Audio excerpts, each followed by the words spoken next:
আসসালামু আলাইকুম। আলহামদুলিল্লাহ, এই যে এখানে দেখতেছেন, এখানে হচ্ছে HK51 এর প্যাকেট। আর এগুলোকে আমরা 3 দিন আগে কেটে দিছি। তো 3 দিনে দেখেন কি মাশরুম চলে আসছে। এই যে দেখেন, এই যে এদিক দিয়ে মাশরুম আসছে, এই যে এই প্যাকেটে মাশরুম চলে আসছে, এই যে প্যাকেটে মাশরুম চলে আসছে। এই যে আমি যে ভালো করে দেখাই আপনাকে, এই যে মাশরুম চলে আসছে। এই যে পিনহেড, এটাকে বলে পিনহেড। এই পিনহেডের বয়সটা যখন 5 দিনের মধ্যেই হচ্ছে আপনার ফলন চলে আসবে।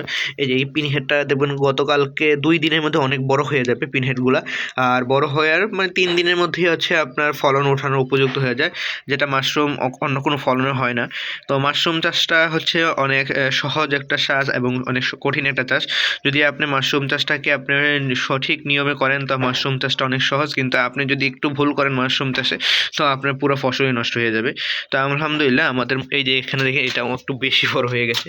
আলহামদুলিল্লাহ, এটা সবচেয়ে বড় হয়েছে মাশরুমটা। এই যে এখানে দিক দিয়ে পিন হেড বের হয়েছে, এই দিক দিয়ে পিন হেড বের হয়েছে। এটা দেখবেন 2-1 দিনের মধ্যেই বড় হয়ে মাশরুমে পরিণত হয়ে গেছে। মাশরুমে পরিণত হওয়ার পরে আমরা হারভেস্টিং শুরু করে দেবো। এই যে এদিক দিয়ে অনেকগুলো পিন হেড বের হয়েছে। তো আলহামদুলিল্লাহ, আমাদের খামারে এখন আমরা 10টা প্যাকেটের মতো কাটছি, যে 10টার থেকে মাশরুম বের হবে এরকম। যে আজকে যেমন এই প্যাকেটটা কাটছি, দেখেন এই প্যাকেটটা কাটছি, এই যে এই দিক দিয়ে ছোটো ছোটো পিন হেড বের হয়েছে। তো আমরা এই দিক দিয়ে কেটে দিয়েছি, এদিক দিয়ে কেটে পানি স্প্রে করে দিয়েছি, যার ফলে হচ্ছে এখন এইগুলো এদিক দিয়েই মাশরুমটা বের হবে। আলহামদুলিল্লাহ, আল্লাহ যদি দেয়। যেমন এইটা এদিক দিয়ে কাটছিলাম, উপরে কাটছিলাম, কিন্তু বের হইতে নিচে দিয়ে, কিন্তু এটা কিন্তু বের হইতে পারে নাই, একটু বের হয়ে শুকিয়ে যাচ্ছে। কিন্তু এই দেখেন, এই সাইড দিয়ে কিন্তু বের হইতেছে, এখন সাইড দিয়ে বের হবে। কাটার জায়গাতে বের হলে ভালো করে শক্তিশালী হয়ে বের হইতে পারে। আর যদি অন্য দিক দিয়ে বের হয়, এটা সেই শক্তিটা পায় না। যাই হোক, আমাদের খামারে অনেক ভালো পরিমাণে মাশরুম আসতেছে, যেটা আমাদের জন্য একটা অনেক ভালো একটা বিষয়। আর আমরা সর্বোচ্চ চেষ্টা করি যে খামারে যে কোনো সমস্যা না হয়, সমস্যা হলে সাথে সাথে এটা সমাধান। কারণ মাশরুমের যদি নষ্ট হয়ে যায়, খামারে যদি সমস্যা হয়, তাহলে অনেক বড় ধরনের সমস্যা হয়ে যায়।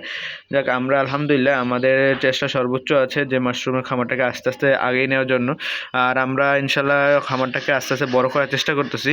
আমরা প্রায় 600 সিলিন্ডারের মাদা তৈরি করছি, যেটা দিয়ে আমরা হচ্ছে অনেক ভালো মানের হচ্ছে খামার উৎপাদন করতে, মাশরুম উৎপাদন করতে পারবো। যাই হোক, আল্লাহর কাছে অশেষ রহমত যে আমাদের মাশরুমটা অনেক কোনো সমস্যা হয়নি এখনও খামারে। তো আমাদের জন্য দোয়া করবেন, এইভাবে যেন আমরা আস্তে আস্তে এগিয়ে যেতে পারি। আসসালামু আলাইকুম।